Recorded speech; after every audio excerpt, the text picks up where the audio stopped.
Good evening, everyone, and welcome to FPC NFL Sunday on a Thursday night, because that's right, folks. We are here. It is September the 9th, which means it is officially the start of the 2021 NFL season. We have Bucks Cowboys on slate here tonight, and we're here to talk about it. We're here to break it down, and we're here to get just excited about football, because guess what?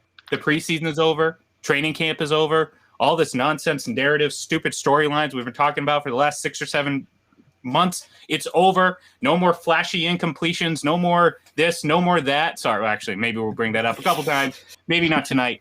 But the point is, we're excited here to talk about football. We're going to be doing this all year. Obviously, we're here on Thursday. It's a special day. Normally, every week, we're going to be live Sunday mornings right here on Full Press NFL. Breaking down the upcoming week's slate of games, previewing whatever we want, and talking about whatever we want in relation to the NFL. So, of course, as you can see if you're watching on the screen, I am joined by Mr. Braden Holochek, and, of course, actually you can't see it on the screen, he is Kyle Senra. You're just going to have to take my word for it. Guys, how are we doing today? It's like Christmas. A lot of different Christmases, I guess, around football season, but this is one of the better ones where the games actually count. Super Bowl champions getting the night they deserve coming out first. So just a lot of excitement.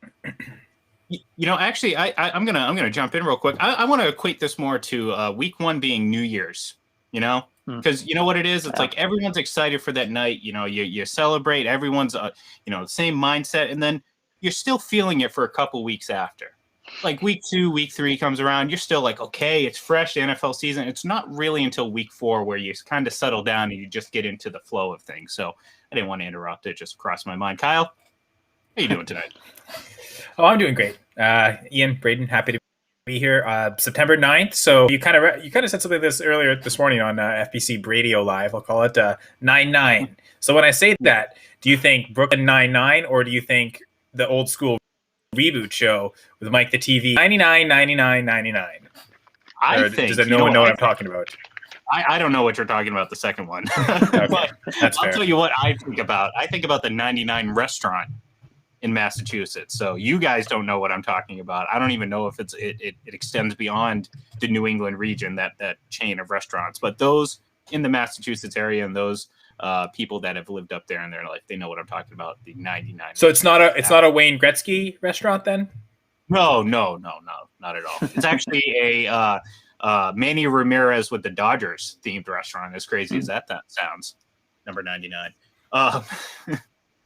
That joke fell really flat. Well, I'm thinking that folks out there were actually laughing at it. So I don't watch cricket. I don't know what are we talking about? Right, Who's right, Manny? Right. You hate baseball. I forgot about that. So it's okay. No, but fortunately, we're not here to talk about baseball. We're here to talk about football, because this is the start of the 20. Yeah, I wasn't going to pull a fast one on you there, Kyle. This is the start of the 2021. A curveball? Yeah. See, you know, perhaps. Yeah. I'm sorry. I know who Manny Ramirez is. I think, right. He was an outfielder who played for the Red Sox. Yes. He had dreads at times. Yes. And he did things that no one really did, and he just kind of was himself. He was great. It was a lot of fun to watch. Okay. Anyway, Manny being Manny, right? Okay. See, now I'm getting sick of baseball talk. I found it out, Kyle. Okay. Good. Okay. Great. Yes, that was my mission. That's sorry. Look, baseball's great. I know Kyle's not a huge fan. He's a big guy. He's a curling guy. So it's Canada. That's what they do. No, look, we're excited for the season to kick off. We've been anticipating this for months. The last game that we obviously all saw was the Chiefs and Buccaneers in the Super Bowl at Raymond James Stadium, and that's where we are here tonight with the Buccaneers hoisting their championship banner, or raising their championship banner, and kicking off the season against the Cowboys. So let's just jump right in, because, well, kickoff is in roughly 2.5 hours. It's about 10 after 6 right now. Look, I think we can all agree right now that, there's not a lot that we know about these teams, because we just haven't seen them play yet. So we're going to be making a lot of projections based on really absolutely nothing. I mean, we can assume things, but the reality of it is we haven't seen any of these teams actually play football yet this season. But even though we haven't, we can still speak very confidently about how we think their season's going to go. And I think right off the bat, I look at these two teams and I say, well, the Buccaneers, I think they're clearly the best team in the NFC. I think them and Green Bay are a step above everyone else. That includes Seattle. That includes San Francisco. That includes all these other teams. And then Dallas is somewhere in between because, at the end of the day, I don't know how well Dak is going to play after injury. I have a lot of questions about their defense. And this isn't the offensive line of 2015 anymore. So right off the bat, there's three big question marks surrounding the Dallas Cowboys. And coming into this very simple analysis, I don't think they stand a chance against the Bucs tonight. Yeah, tough to disagree with that last part. Yeah, sorry. Oh no, you're good. So, yeah, the defense. I mean, you look at the secondary and compare it to these weapons that Tampa Bay has that Tom Brady's going to be throwing to. A lot of youth. So you talk about that. I always think of the stat of just rookie quarterbacks not winning against Belichick in New England. I kind of think about that a little tonight. Trayvon Diggs is their best corner, but only in his second year. You have Nashawn Wright, who is kind of a surprising pick in the third round. So this is guys that haven't really seen competition like this before, whether it was at Oregon State for Wright. I know Diggs played a lot of good receivers at Alabama, but I just think this is going to be a night that Tampa Bay honestly could bring the backups in by the fourth quarter when it's all said and done, just because I don't know how Dallas is going to stop all those weapons. Yeah, perfectly said. I think I trust the Cowboys offense more than the defense. That's definitely not a hot take. But it's Tom Brady. The Bucs offense is so good that even if the Cowboys can keep up, they're not going to be able to get that critical stop they need at the end of the game when it went onto it, right? So it's tough to see it. I mean, unless the Cowboys could somehow make this miracle come from victory and they possess the ball at the end and they could throw the touchdown and get the lead, the times out well, they keep it close enough and they just happen to get the luck. That's kind of the only snare I could see them winning. Because I definitely don't see if it's a complete domination and the game's over by the fourth quarter, there's no way it's the Cowboys winning, right? It's definitely the Bucs. So I want to just touch on the NFC ranks. You want to just briefly, unless you want to keep going this game. Yeah, I do want to kind of hammer home a couple things, but we will get into those NFC rankings because I do want to kind of get you guys' opinion about how you think. I love ranking stuff. I'm just so eager to rank. I'm just totally do, yeah. No, but yeah, you're in charge, boss. The FPC NFL rank show. No, look, this offense. You take a look at the Bucs in the last 8 games, including the playoffs last year. They looked like a team that we've seen a lot from New England. Again, Tom Brady being the common denominator in all of this, because the offense, at first, people were scoffing at, it was just this team. Oh, it was just that team. Well, that play carried over into the playoffs against 4 very good teams. Now, you'd say what you want about Washington, and, people love ranking defenses and throwing that into people's faces. Well, guess what? Washington had a really good pass defense and a really good defense overall. So this offense really started to gel late. And it's no surprise that's what happened. You think about it. First of all, Antonio Brown, who of all the people that we can sit here and mention, may be their best receiver and could end up at the end of the year being their very best and most productive receiver. And it's for many reasons. One, his talent, and 2, just how he plays the position, I think is going to gel with Tom. I mean, obviously there's this kinship between the two that, some people can't explain. It is what it is. But there's a chance that he could be their very best receiver. He didn't join the team until halfway through the season a year ago. Right. We already mentioned starting the year last year, no preseason games, very limited contact prior to training camp, and dealing with everything pre-COVID vaccine and all that stuff. In Tom Brady's first season with the Bucs, yeah, that's a huge challenge. So there were struggles early on. We saw him against St. Louis. We saw him against New Orleans in the first game of the season. We saw him against teams like the Bears, who the Bucs were committing penalty after penalty, and they just lost that flow. So all of a sudden they get that bye week and they look like a completely different team. And I said it last year, at the end of last year, if they had to win 8 games in the playoffs to win the Super Bowl, honestly, I think they would have, because they were playing that well. And I don't see a reason why this won't carry over starting here tonight, because Well, I've seen it too many times from Tom Brady-led offenses, and you know what? This might be his very best. And the carryover I'm glad you brought up. Right? Yeah, exactly. Like they've got all 22 coming back, so it's tough to not envision. And they addressed real quick. I'll let you go, Braden, in just a second. They addressed their weakest part of that offense, and that was the pass catching running back. They signed Giovanni Bernard, who just happens to be a pretty damn good pass catching running back. So, where's this is kind of a rhetorical question, but where's the weakness? So go ahead, Braden. Yeah, I'm glad you brought up Brown because I made a note on him before this.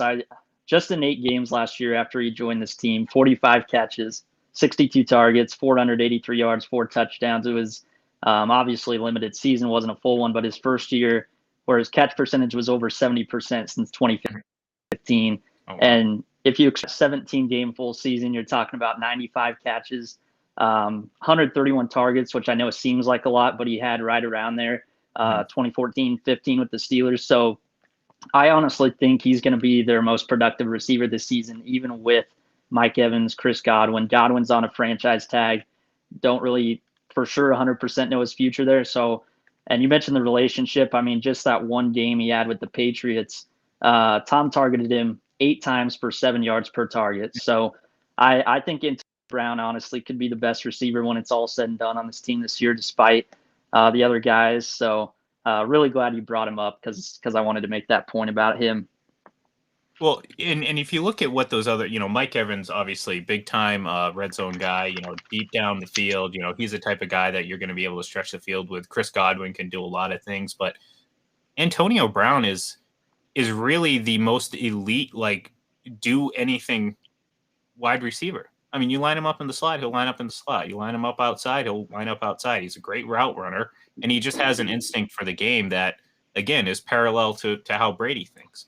And, as someone who follows the Patriots and saw that one, game with them together early on, it was clear, like right off the bat, that they just had something together. And to your point, Braden, I believe it was the last 5 weeks of the regular season, Antonio Brown was the Bucs' leading receiver, receptions and yards, which, again, when you think about it across the season, it doesn't add up to season totals, but if you're trying to project what we're going to see this season, there you have it. And this is a guy who, despite all the weapons surrounding them, is going to have plenty of targets. Like, I don't think, that's the thing. Like, Tom Brady will throw the ball a lot. He'll throw the ball 600 times if that's what the game plan calls for. He's not going to throw 600 times just to throw 600 times, but, he's constantly, and it's been like this for years now, at the top of the list when it comes to pass attempts in the season. All these elite quarterbacks always are, but, not every elite quarterback is going to make the most of those, 600 attempts like he and some of the others do. So throwing the ball a lot is not going to be a problem. Go ahead. As a play caller, Bruce Arians, like if the run game struggles, I'm afraid to abandon it either. So that'll even if the game plan going in isn't to throw a lot, okay, we just can't run against this team. Okay, just huck it every play. Well, I think, and that's, going back to the signing of Giovanni Bernard, I think that's going to bring a lot more balance to that, because there were times where, yes, if the run game wasn't working, and more specifically, if the pass catching wasn't working with the running backs, which was kind of a big problem down the stretch. There wasn't just a couple drops here and there. There was a couple really key drops and key situations for guys like Leonard Fournette, who played great in the playoffs, but there was just that glaring gap there. Like you sometimes you have to settle down the run game by lining up like you're going to run and then dumping it off to the running back. Keep the defense honest. If you can't do that, well, guess what? The run game's not going to get going. You're just going to have to force the ball downfield. So I think the addition of Bernard is going to help them bridge that gap when that situation comes there. But again, I mean, at every level of offense, they have elite players.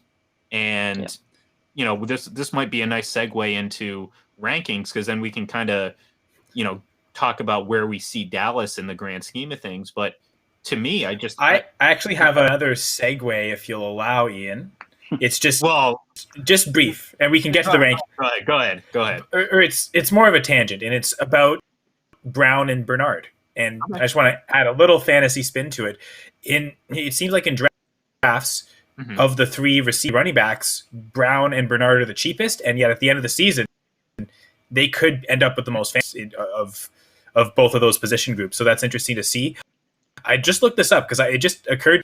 And Gio Bernard's played 115 games combined. Fournette and Jones have played 89 or 88. Sorry, so it's a bit of a gap, but he has more receptions than they do combined. 342 for Bernard, and Fournette and Jones is 230. So, like, while there is a disparity in games played, not worthy of 100 plus receptions. So he has much more pass catching experience. Fournette's 2019 season, I think, skews that heavily because he had a lot of receptions that year. And the reality of it is, I think that gave this false perception that he was a pass catching running back, and he really isn't. I think you just got to look at that and say, okay, maybe it was just opportunity or situationally, it just happened that he got that many receptions that year. Whereas Gio Bernard is really a true pass catching running back. Like, he can do it all in each of those levels. So 30 receptions is the least he's ever gotten. And like the most he's ever gotten, like he's never gotten a season like Fournette has, but constantly between 30 and 40. It's funny, as a rookie, he had 56 receptions. He's never duplicated that. But that's funny. It's like how Timu Solani, his best season is his rookie season. See, I don't mind. I don't mind throwing some hockey into here. I like talking about. I'll throw a quick slap shot. Yeah, a quick little slap. But actually, it was funny because you brought up Timu Solani. I just saw that it was like that anniversary of his comeback announcement. That commercial. Great commercial, by the way. We shared it from the @FullPressNHL account where he announced he was like coming back for one last run with the Ducks or whatever. It was just like him. Okay. And it was just one of those like they probably filmed. I think they filmed it in Finland because it was in his native language or whatever. It was a great commercial. I'll share it with you off there. I don't want to get too off track here. But back to football. Yeah, we're gonna backtrack. We're gonna skate backwards all the way back to football. No, the segue that I was working on and what kind of that we were building up here is like look, on paper this Buccaneers team is a juggernaut. I mean it just is, and like I tend to throw out the Super Bowl hangover, these common patterns with other teams because of Tom Brady. And I don't think that can be understated enough. His impact. I look at, now this is a question we actually brought up on FPC Radio Live. And, everyone is going to sit there and laugh and say, well, of course, my answer is going to be obvious, but it was a very intriguing question because my co-host, John Sapichetti, asked, is Tom Brady better now than he was in 2007? And at first I was like, that's kind of, you think about it and people, their reaction would be, oh, that's disrespectful to 2007 Tom Brady. But then I'm thinking about it. I'm like, well, 2007 was 14 years ago.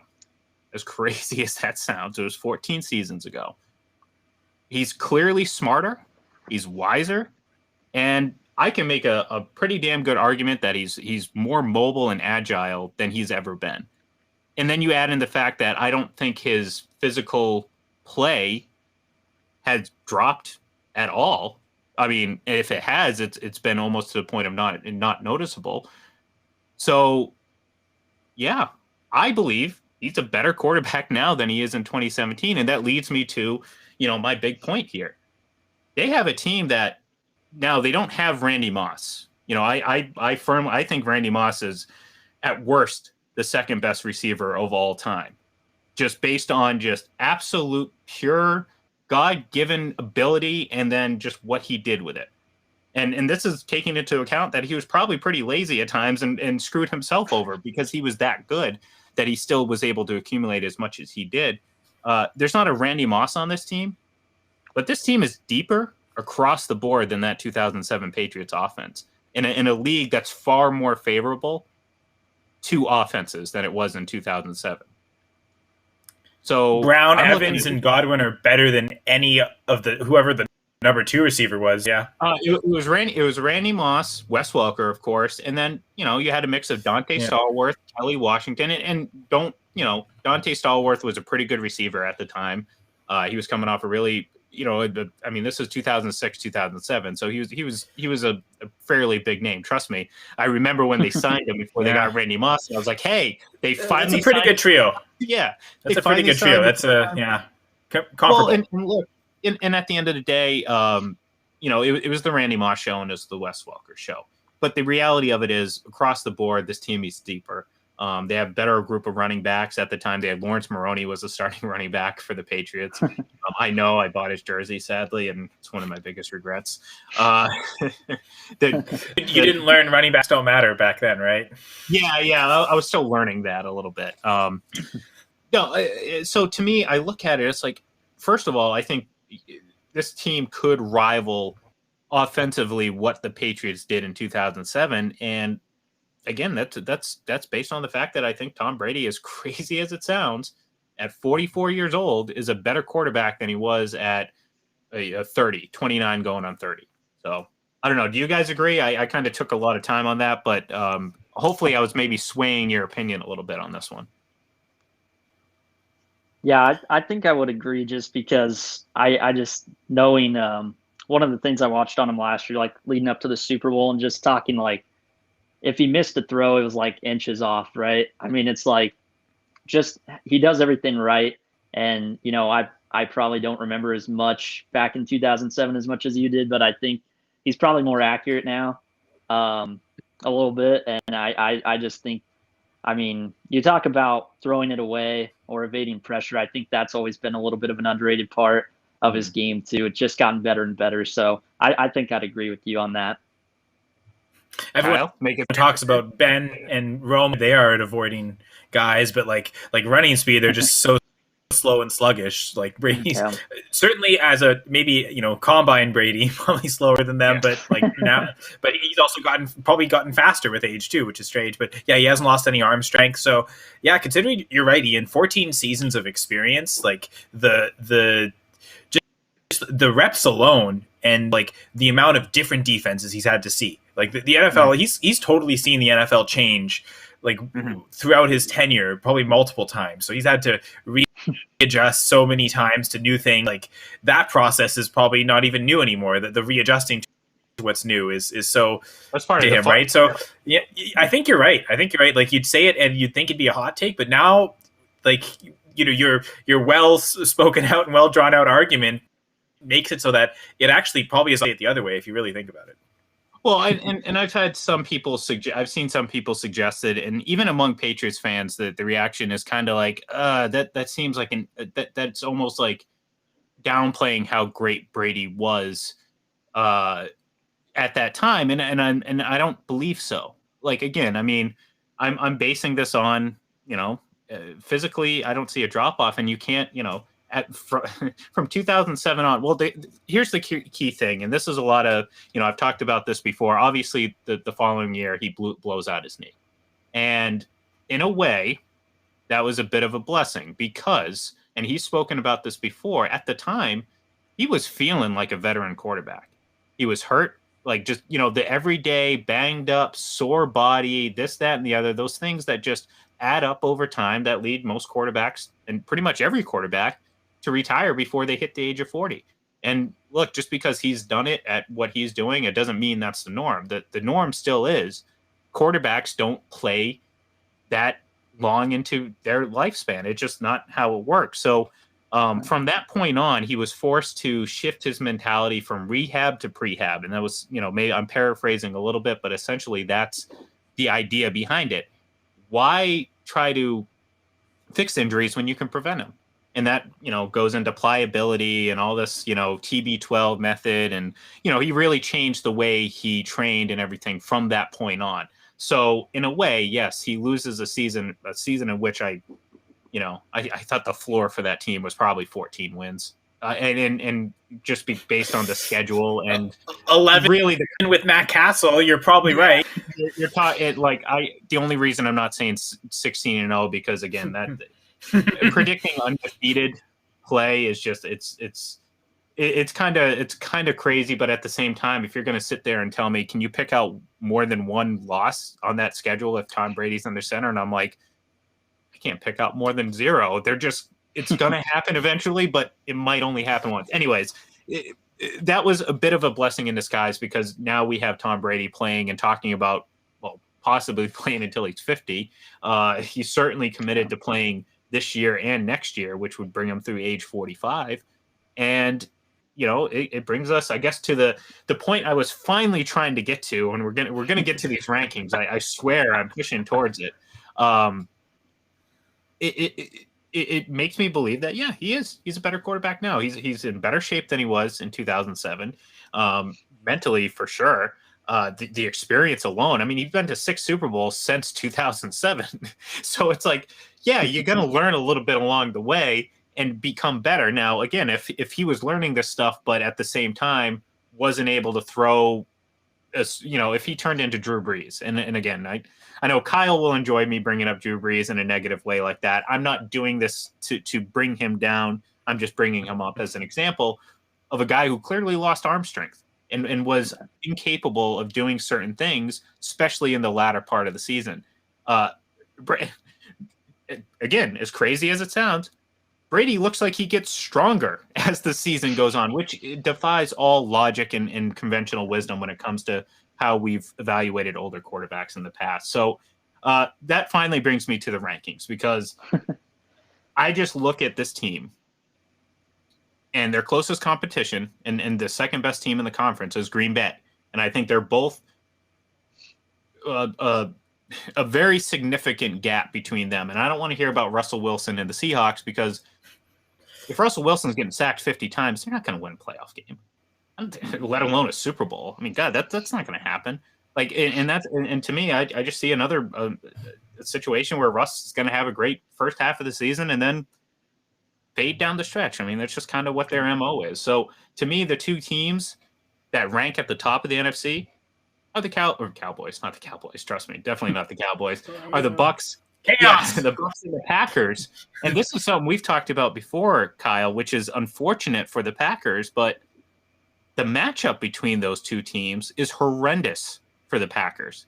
And like, as I think Aaron Rodgers probably played the best out of all those quarterbacks against that Bucks team, but it was only a game because of it's an occurrence that's not going to happen too often, and that's Tom Brady throwing 3 interceptions. And if that doesn't happen, well, you're going to repeat of what we saw earlier in that season. And that's really not a knock on Green Bay. It's just sometimes two teams just don't match up well. The Patriots and Steelers, San Francisco, Green Bay, San Francisco, exactly. 2 years ago. Yep, it was the same thing. They had no answer. And I mean, in those games, they actually had healthy David Bakhtiari for both those 49ers games, which is like the one thing you could say to Packers playoff game. What if Bakhtiari was in there? Is that enough to gap of 4 points? Like, it's tough to say one player is going to make a difference and change whether it loses. But when it's a 4-point margin like that, just the extra time Bakhtiari would have provided that enough to win. But again, the Packers now 2 rookies on the offensive line, at least to start the season. Maybe if by the playoffs, maybe it's only 1 rookie, or they're both so good that they're rookies. But they're going to have to still catch up to where the Bucks are. I mean, it seemed like they were close to where it was last year, but now they've maybe lost a little step. Now they got that step. So, I do think number 2 though, and I think I don't think it's a wide gap. I just think that the rest, it's a significant gap compared to a 3 through 8, which all feel like one giant tier. It does feel like the Bucks are almost in a tier of their own, and the Packers are almost a tier of their own. And if anything, the Packers are probably closer to the Bucks than they are. I'd say absolutely. If I pick number 3, I would say the Rams. I don't know if it's because I'm wearing the blue full press coverage shirt, but I like the quarterback upgrade. And even though losing, I was really high on Cam Akers this year fantasy wise, but even losing the running back, I still think that offensive line is enough to help Stafford with those weapons that I think they'll win the division. But I also think teams 4, 5, and 6 are probably all NFC West teams. Like if I had to rank it, I would So I don't know if you want to start the rankings, but those are my top three. No, absolutely. Because I want to know I mean, obviously, you've already given your third team, and we might actually all agree on this because I actually agree with you with the Rams. Who is that third best team in the NFC? And I guess, Braden, you're the only one who hasn't answered, so I'll turn to you. Is it the Rams? Do you think it's the Rams and Matt Stafford? I do, yeah. I think there's too much more questions. I was going to say San Francisco would be my fourth, but I think McVay loves Stafford too much. And you look at Robert Woods and Cooper Kupp, that's I think that's two of the better receivers, obviously, sans Calvin Johnson, that Stafford's ever had. So I think we're in store for a big year of Stafford.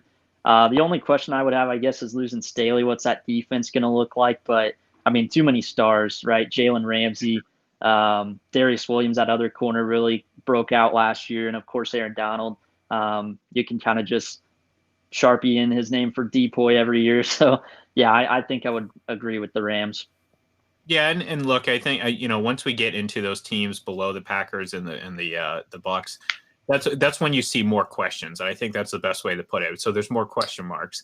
As great as I think Matt Stafford's going to be, I think it's still a question mark. I mean, again, just because certain quarterbacks go to different teams and make it look easy to adjust doesn't mean it's always going to be that way. And Matt Stafford's got a lot of Brett Favre in him. And that's good and bad. And Kyle, you can attest to that. That as great as Brett Favre could be, he was also at times the worst of the worst because of the boneheaded, gonna gunsling, but sometimes it backfires. And I think that happens more often, in today's NFL. And Matt Stafford and Sean McVay, are you gonna make a few mistakes? And that's the thing. When you're competing with teams like the Bucs and the Packers, two teams that have quarterbacks named Tom Brady and Aaron Rodgers, you can't afford to make mistakes. You just can't. And I know, again, I've been harping on that NFC Championship game, but the point being is, like, over the course of an entire season, you're not going to compete with those teams if, Matt Stafford's always going to throw like one bad throw or one bad turnover. That doesn't work. You can't do that. You can't sustain success that way against great teams. And for the Rams, they have to get through great teams if they want to get back to the Super Bowl. So I like the Rams. I do. I am still uncertain about what that offense is going to be. Matt Stafford, there's pressure on it because, think about it. In Detroit, how much pressure did he really have? Like, yeah, he's the first overall pick. Yeah, he's the franchise quarterback. But does anyone ever expect anything out of the Lions? No, I'm serious. Like, you go to a team like the playoffs Lions, were a bonus, right? Yeah, like every year, no year they expected expected to make the playoffs. Exactly. They did a couple times, but couldn't win games. Couldn't live up to the pressure of winning a playoff game. What happens when he gets that pressure? I'm not saying he can't handle it, but it's LA. It's a lot different. And in as much as if you're going to pick a handful of franchises that might have some kind of, I don't want to say casual fan, maybe LA falls into that because it's Los Angeles and this is a team that just moved there. But the pressure is going to be on for them to win. This isn't a team that would be happy just making the playoffs. The pressure is for them to compete for a Super Bowl. And you know what? I haven't seen Matt Stafford be put in that position yet. It's not no fault of his own. They won a playoff game last year without him, and if he's, and I think it's fair to say he's an upgrade over Jared Goff, but if it is really an upgrade, the expectation is that he could pull playoff games, right? And yet he hasn't done that even once in his career. So yeah. No, it's fair. But you're right with questions, right? Because I think everything else afterwards is a question mark. I think coaching's a big question mark for maybe even McVay, but certainly the next three teams below. Mm-hmm. So I don't know if I'm going to go to my number 4. Run right off the bat, kind of like the quarterback of this team, Kyler Murray, so fast. I really like what they did to the offensive line. I think, if you're going to have a quarterback like Kyler Murray, I think one of the smartest things the Ravens are doing is they are building through the offensive line. They know that whether they're running, they want that line road grading and gaining yards for the quarterbacks that he can maximize it, which Jackson has. But if when he is in pass protection, he usually does get good pockets. So it's been smart through Lamar Jackson's development that they've given him a good offensive line. Cardinals finally figured that out, it seems. Obviously, that line needs to gel, bringing in players like you said, Ian. Transitioning one team to another, it isn't just automatic. But if that line does gel, I think the talent's there. They've got a lot of good young defensive pieces. Really, it's to me the biggest question mark is coaching. Cliff Kingsbury, is he capable of coaching this team to playoff success? But I think I wouldn't be shocked if they actually win the division. Same thing like last year. Like the Rams didn't win the division, but they won the division, and that they beat a division rival in the playoffs. They were the last team standing in their division. So I could see it being something like that, where the Rams get playoffs, but the Cardinals actually win the NFC West regular season. Yeah, I just don't see a significant gap between any of those teams. I mean, they're all flawed. We've already briefly touched about the Seahawks, and I think again their fatal flaw is, well, Russell Wilson gets sacked a lot, and he has a tendency to run into those sacks as well. So it's not just offensive line problems; it's partly on him. And until that changes, that's not going to really matter long term. But you look around at the Rams and then the Cardinals, and you're like, all right, well, which team is really best in the AFC West? Well, if you're going to tell me the Cardinals are going to win the division, I'm like, yeah, that'd be a little surprising, but it wouldn't be a shock. If you're going to tell me the Rams are going to win, I'd be like, sure. If you're going to tell me the Seahawks, I'd be like, yeah, okay. They must have had a really strong start this season and floundered, but not floundered enough towards the end. So I agree. Even the 49ers. You told me the 49ers win the division? I'm not shocked at all. The 49ers. They're the best team in the conference, to be honest. And we know they're a bad match against the Packers. If the play is good enough, they might be number 2, as much as that pains me to say. Well, let's put it this way.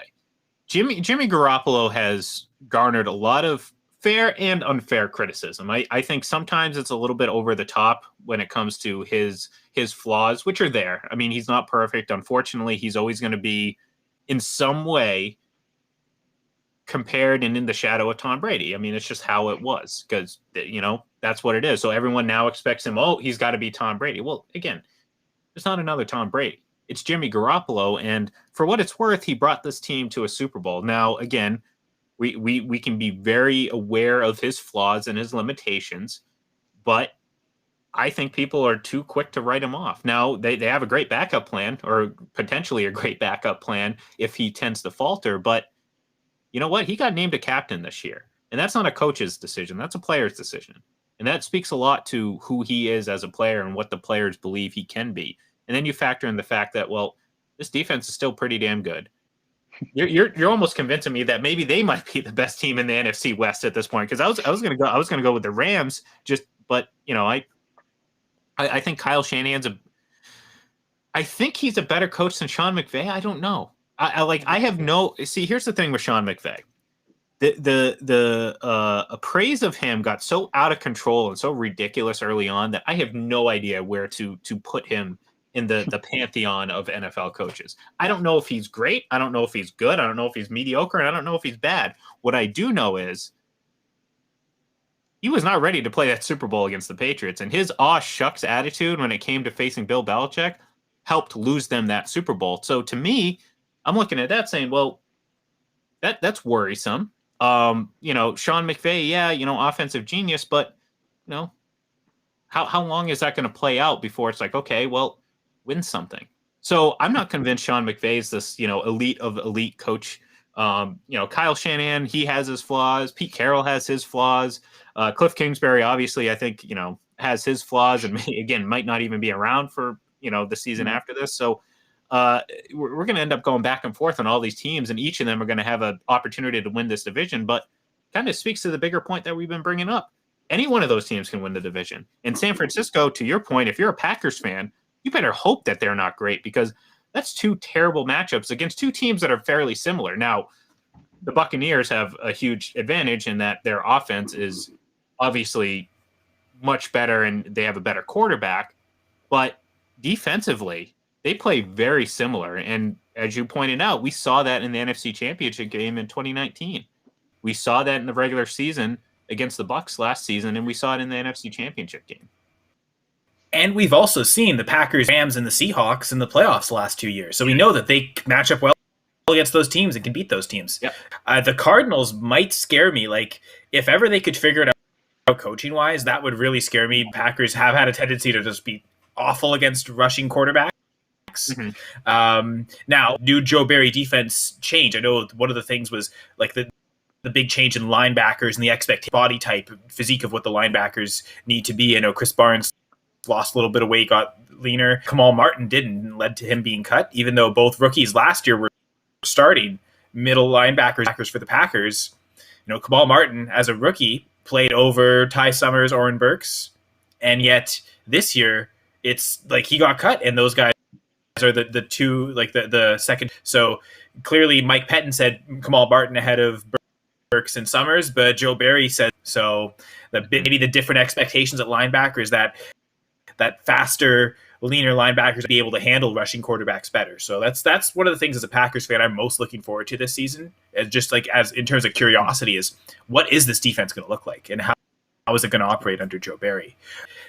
Like, to be honest, if I'm ranking, I'm probably still going to rank the Seahawks ahead of the 49ers, because the team still gives me the biggest quarterback question marks, whether it's fair or unfair, all the criticism Jimmy Garoppolo's faced. Still think, obviously, I think Wilson, it's not even close to comparison. Wilson's a much better quarterback. And like, I know Stafford had success, but from what he's shown, I'd say he's a better quarterback than Garoppolo. Yeah, Kyler Murray, agree with that. Throwing wise, no, but that's also not his entire game. So he makes up for that as a rushing threat. I would say overall, that's a better quarterback play than Garoppolo, even though, like, Murray's been really inefficient. I know Lamar Jackson gets criticized a ton. It seems like Murray's a little immune from that criticism, yet he's actually been worse on a throw-by-throw efficiency, a bunch of efficiency metrics to show, like throw-by-throw, he's worse than Jackson. It's just he gets much more volume. So his total higher, people think, oh, he's throwing more, the coaching staff trusts him to throw more.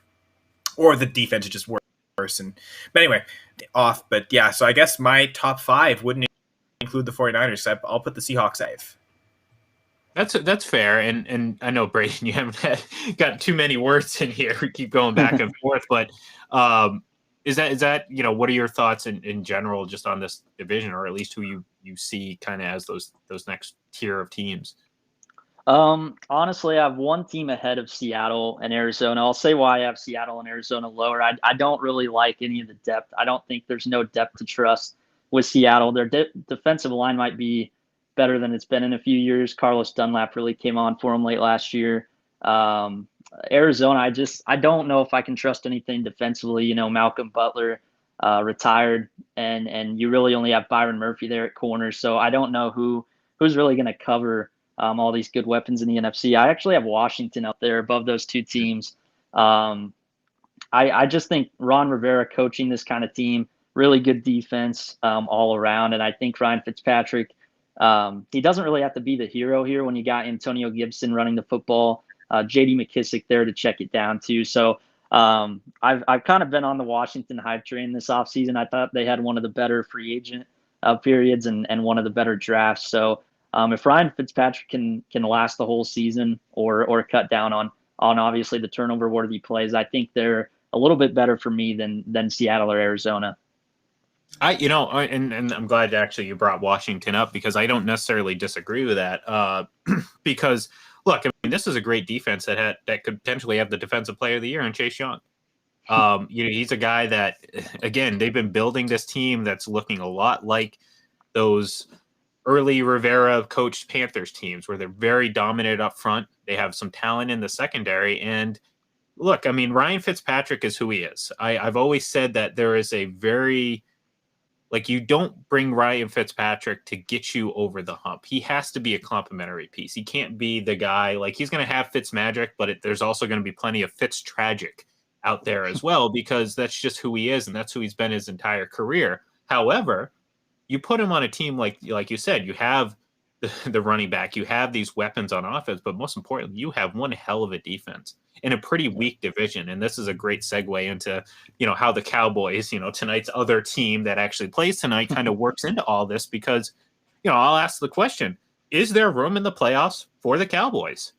Forget about the Eagles. No, I'm really not on the Eagles at all. Who else am I missing in the NFC East right now? What am I? The Giants. The Giants. Yeah. Again, Giants could be a factor. But we'll focus on the Cowboys just because, again, they are playing tonight, and that we do want to kind of touch on them a little bit. Where do they fit in all this? Because look, I like Dak Prescott. I do. I think he's one of the better quarterbacks, top 10 quarterback in the league. I am concerned about how he's going to play early on in the season. Fortunately, they do play in the NFC West, or NFC East, where winning the division, 8 to 10 wins is probably going to do it for you. So it's not that far out of the realm of possibility that the Dallas team can get to that.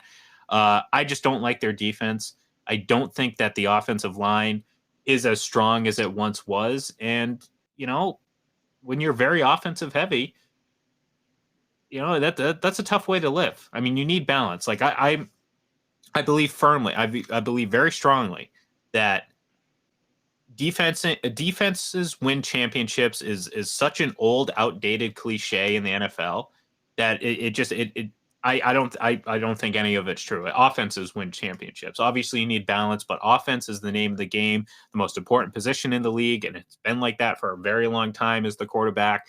So logic and reason tells me it's not defense, it's offenses that win championships. So that's good for the Cowboys. But the problem is, I don't think their offense is going to be good enough to compete with the league's best, and their defense certainly is not. So where do they fit in this mix? Do they get in as a wild card team? Well, if that's the case, happy one and done. Maybe they get a favorable matchup in the wild card round, but outside of that, I just don't see them right now. Again, things can change in 6 weeks as we see this team play, and that maybe they're better than I thought, but I just don't really see a place for this team in the playoffs, or really, certainly not the Super Bowl, but not even in the playoffs. Well, I think they will win the divisions. I just don't believe in Fitzpatrick. I think he's repeatedly shown that he's someone. One second. I did shift a little bit to the Cowboys, so the question was centered around the Cowboys. It was a little bit confusing there. I don't see room. I think Washington's going to win the division. Okay. Yeah, I was just saying, I don't see any room based off that. I don't see any room for Dallas in the playoffs, and for a lot of the reasons. I think the NFC one team. I think that's pretty clear. I agree with that. Yeah. And so I think it just comes down to Dallas has to beat out Washington for that division. And I think the quarterback play is significant enough that I think they will. Like you said, offense wins championships, but offense also gets you regular season wins. I don't think defense to win a playoff game. And theoretically, if Washington Dallas matched up in this on a one game, I think you see the thing with Fitzpatrick is we talk about Matthew Stafford never being there for the moment. Fitzpatrick's had opportunities, that team, right? And then you win this game, you get into the playoffs, he throws 5 interceptions as one of his worst game of the season. So until you said this earlier, I think I don't know if this was today or yesterday on Full Press Radio Live, but until the Texans are actually hoisting the Lombardi Trophy, if it's even possible for it to happen, I'm kind of the same way with Ryan Fitzpatrick in the playoffs. He needs to play, so I'm picking Dallas to win the division. So, but yeah, I agree. NFC East one. To be honest, there might be. I think it's how possible do you guys think the NFC West sends all playoffs? Now that they've got the expanded now with the 3 wildcard teams, it is possible. I've got them all ranked 3 through 6 in this conference. Yeah, because look, I mean, one of the big question marks is I don't know what we're getting from Jameis Winston in New Orleans, so I don't think that they're going to compete for a playoff spot. Certainly not the division. I think the division is chalk it up to the Bucks. It's theirs to lose. You look at the other teams in the NFC. Maybe Minnesota, but they're kind of getting along those Houston Texans vibes where it's like, all right, I've been too many seasons where I've sat here and said, you know what? The Minnesota Vikings are going to make the playoffs and do something, and every single year I'm dead wrong. So I'm almost at that point now where I'm like,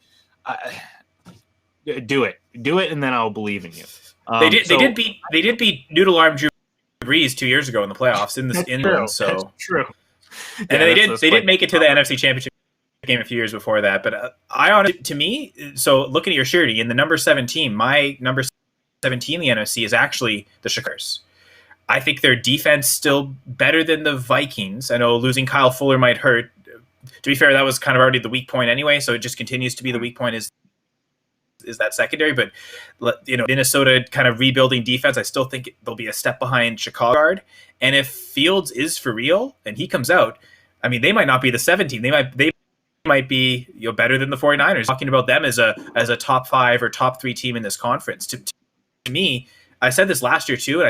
With horrible quarterback play, I said this, and like with what should be better quarterback play regardless, whether it's Dalton or Fields, it'll be much better than what they got last year.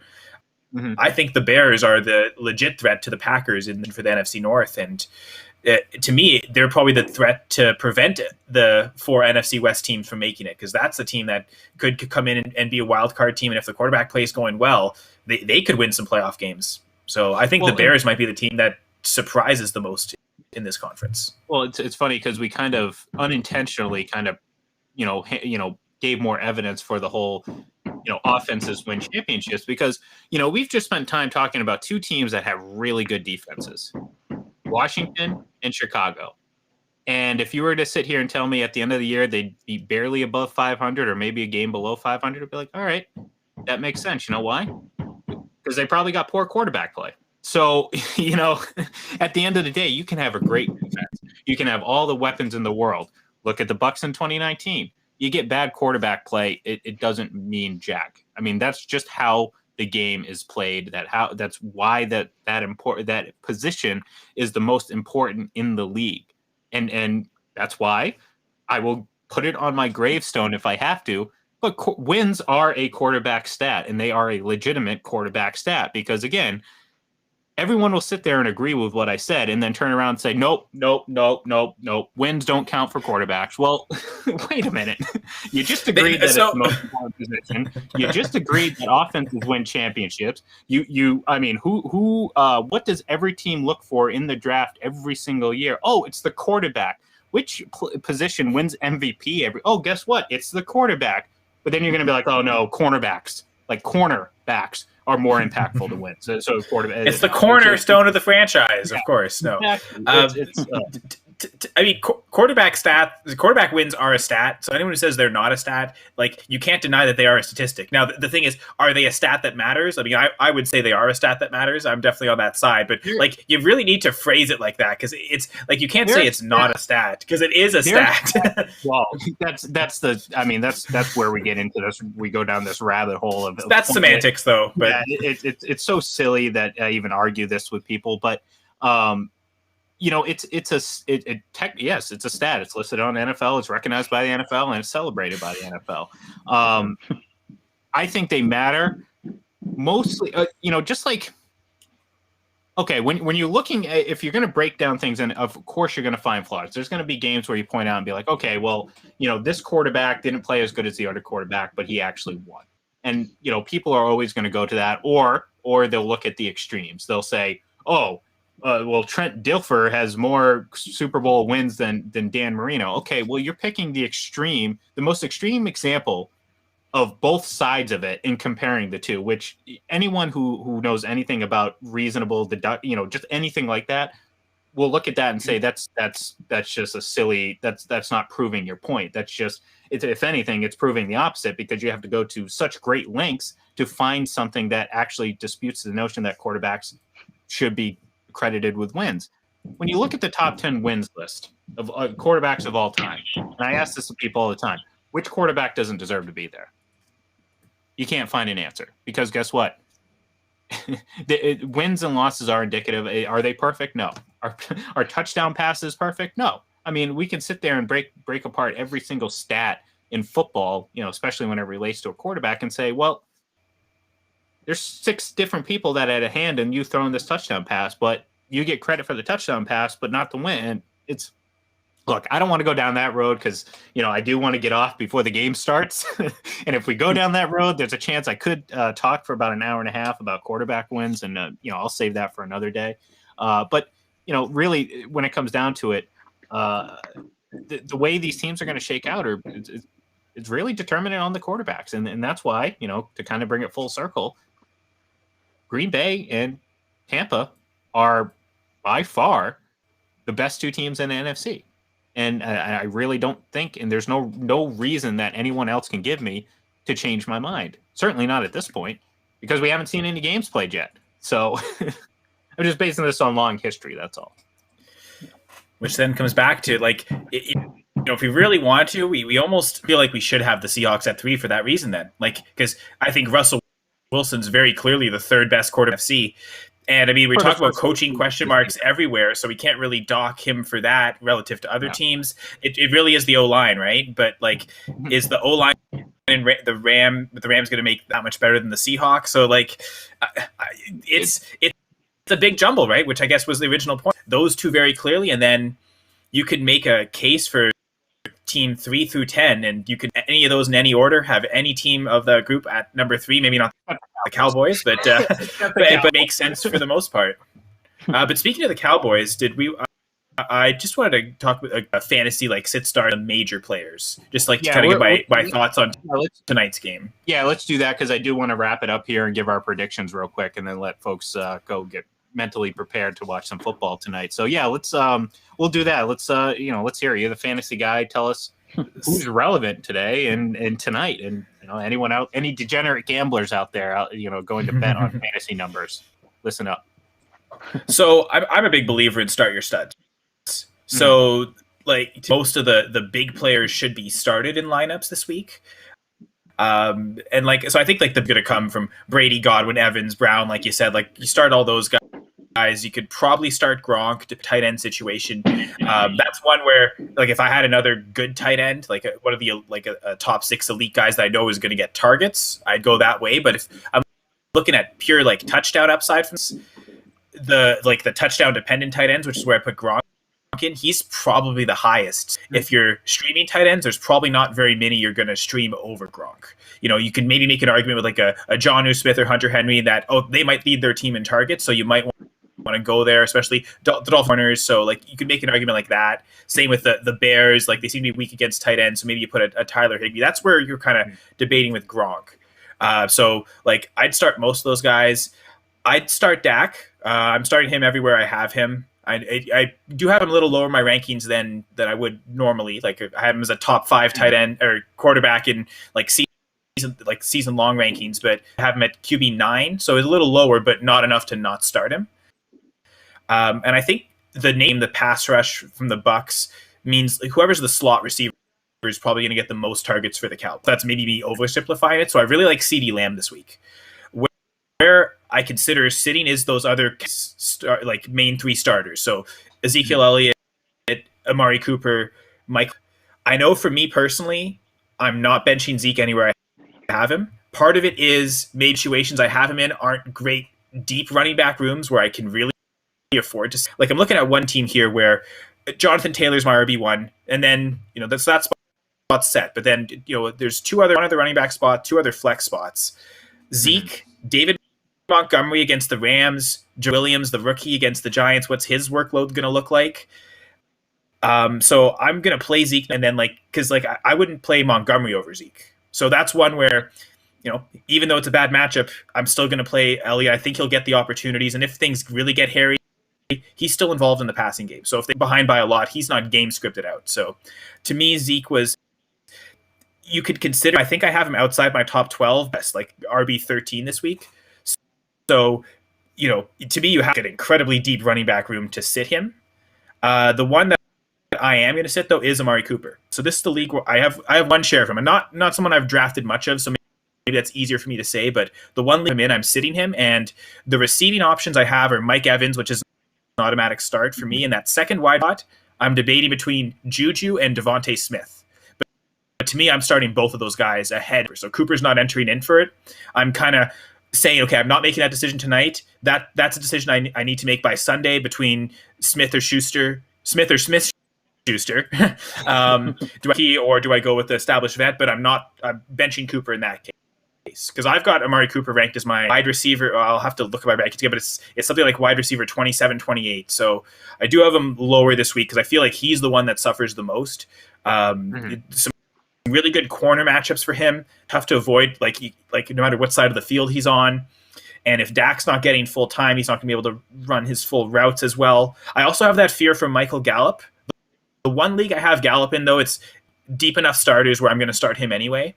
I think that's one where, like, that's maybe actually debating that most weeks anyway. The reason I like Gallup this week, though, is that the Cowboys to be like their big underdog, right? So we're expecting Dak to throw the ball a ton. So I think it's just going to get, just volume based on that as being one of the top 3 targets on that team likely.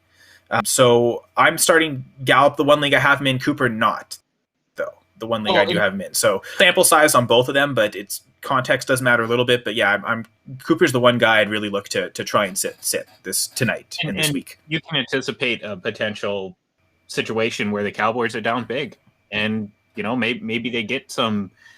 Yeah, obviously it doesn't help too much in real football, but hey, some garbage time yards and points that way could help.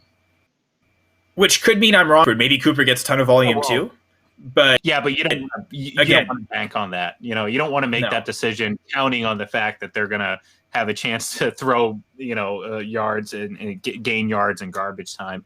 Yeah, look, I'm only playing in one league this year. It's incredibly tough for me to keep up. I'm a terrible fantasy football player because people hate when I join their leagues because I tend to forget about setting lineups. I'm like the worst, so please don't judge me. But I do have this one league, and I never know when the last season is going to be that I'll have a chance to play Tom Brady. But I did get Tom Brady, and I do have Antonio Brown. So Tom Brady I picked because, well, I mean, the guy threw the second most touchdowns in all of the league last year. Now, again, he's not a running threat, which, in fantasy football, you want that dual threat because of the value of rushing touchdowns and that added value to it. In real football, that doesn't matter. You don't get more points for rushing it in. So that's why there's this discrepancy between, Tom's been a great, absurd amount of production, but he might be like 5th, 6th, or 7th on the quarterback list because he doesn't run. And that's an aspect of fantasy football. He's been QB1 overall, I think, 2 or 3 times in his career. So 2007, I think, was it 20? It wasn't 2014. It was somewhere in there, like a couple seasons, 2012 to 2014. I think the defense wasn't as good in those years. Where there was kind of a bit of a Super Bowl drought. So maybe that's not such a coincidence, right? Because he was having to throw more than there.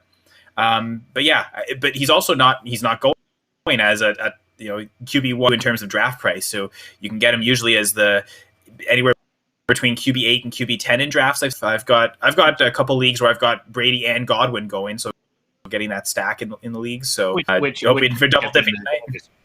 Hey, look, I'm perfectly all right going in and having Tom Brady run that out. I know I'm not going to get the rushing touchdowns. I'm not going to get those absurd yards, but you know what?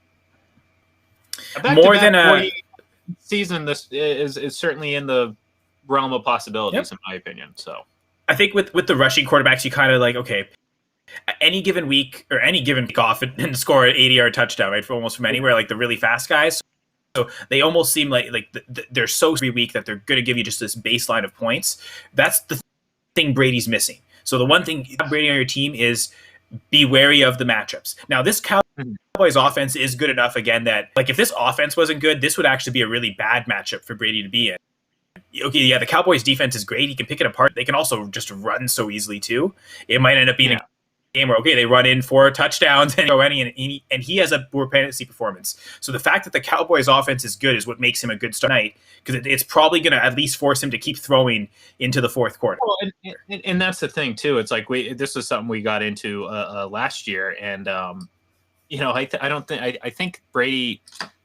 They led the league in short yardage rushing touchdowns. So I don't think any team scored more rushing touchdowns within the 5-yard line than the Bucs. Which I remember against the Pack seemed like they had like 4 or 5 last year. So I believe it. And again, that kind of goes to show. I mean, Brady doesn't care about the stat. He really doesn't care about the stats. I mean, as long as the football breaks the plane of the end zone, that's all that really matters. So, but to your point, when it comes to fantasy, that's terrible for owners of Brady, because you're like, dude, you just slice and dice this defense all the way down the field, and then you hand it off for 3 yards for a rushing touchdown. So what did you get? Like 4 points, 5 points because of the yard accumulation. You know what I mean? So that's where. So with Brady. Sorry, but with Brady, if you project a game where, okay, they're just going to blow this team out of the water, it'll be over in the second half, they're going to run a ton, that might be the week where, even though they score a lot of points, you choose not to play Brady for another safer option. But if you think the team is going to score enough points to keep up, Brady should be fine most weeks in that regard. Well, look at the Super Bowl. What did they throw 5 times in the second half? He's not going to keep throwing the ball if they don't need to. I mean, that game got out of hand to the point where they kind of just sat back, and that can be killer for. Trust me, that's happened many times with me in fantasy when I've had Brady, where it's like he has this huge first half. I mean, Tennessee Titans, he threw 5 touchdowns in one quarter against the Titans, and then they just kind of decided to just not play. I mean, it was a snowstorm, and they were up 59-0. So Granted, it was probably smart for them to kind of just not play the second half, but go back to last year against the Lions, I believe. I mean, he had a phenomenal first half of football. I mean, he was going to end up throwing like 5, 6, maybe 7 touchdowns that game, and they just sat him the second half. And you always run that risk with any great quarterback, really, because with the great offenses, comes great responsibility. Responsibility. That saying sticks for some reason. Yeah, it does kind of stick pretty. I just watched Homecoming this week, so yeah. Oh, nice. So we're all in the Spider-Man mood, and Braden's got a red background, which there's webs everywhere connecting it all, right? Yeah, there's webs everywhere. No, and to save ourselves from going down a completely different path. The point is I honestly I don't know what to put. Oh, fantasy, right? I did go off on a tangent there. No, that's the risk you always run with a guy like Brady. So, but when it comes to tonight, I think you're going to see, and this will segue us into our predictions and eventually in ending the show, so everyone can actually go and relax before the game. I think he's going to throw 3 or 4 touchdowns tonight. I look at this game, and I'm going to give my prediction, and I'll let you guys give yours, and then we'll say our goodbyes. I just look at this as, this team is coming in hyped up. They're going to raise the banner. They're going up against the team, the Dallas Cowboys, who we've talked about their flaws in the defense. As great as I think Dak Prescott is, I can't expect him to be Dak Prescott in the very first game back. So there's going to be some growing pains there, some injury recovery pains rather. And I think that's all going to amount to the Bucs having a pretty comfortable win. I think it's going to end about 34-21, 34-24, something like that. But I think it's going to be very clear that the Bucs from start to finish pretty much dominated this game, and Brady's going to have himself a pretty nice night. So I'll throw it to Braden because he hasn't had anything to say for a while. What are your thoughts? Who do you think game, and give us a score prediction? Yeah, I kind of wanted to go more points with the Bucs, but it's week 1 for everyone, so I'll just kind of play it safe a little bit. I'll say 35-17, and I guess kind of a fantasy or bold prediction, whatever way you want to look at it. I think Antonio Brown has a multi-touchdown night. I could honestly see him having a 3-touchdown night. I mean, even Sammy Watkins did it one time in week 1, so it wouldn't be that hard for AB. So 35-17 Bucs. Business would be booming if that was the case. Kyle, what's your score prediction? So I think maybe in honor of Tom Brady, I'll give him the Bucs 44 points. Just think the Cowboys are going to be scoring enough to force the Bucs to have to score that many points. I think it'll be. I mean, the spread's 9. I think the Cowboys will cover, and I'll say 44-31. All right, fair. Hey, look, clean sweep for the Bucs. Like I said, we're going to be back here on Sunday, really breaking down all the NFL games. I know I said prior to us getting on the air, we're going to do about 30 to 45 minutes. So naturally, we did 1 hour and 10. That's just how we do things around here. We disregard any sort of timing or planning whatsoever. But no, if you want to, we're going to reproduce this show and obviously our Sunday shows.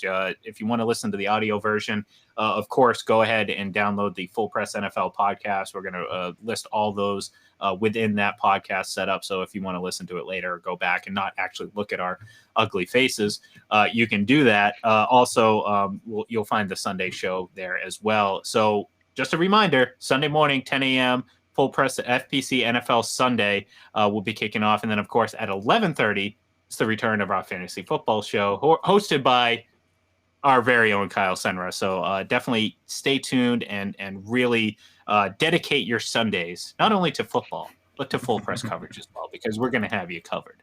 It's in the name. And I mean, the the video, I know Ian's kind of disparaging our faces, and maybe that's true, but Braden's flow, and I know in our private chat, Terry Biggs pointed out precisely the Joe Sakic hair with the Mike Ricci mustache. So that alone is worth watching for. Well, that's what I'm saying. Look, before you got on here, Braden said something about getting. I'm going to vote. Keep it, man. It's almost hockey season, man. You got to keep that going. I'm jealous. I've never been able to grow the fro my entire life. I never had the patience to grow my hair out. I don't think I'd look more like Alan from the Hangover than Phil. Trust me.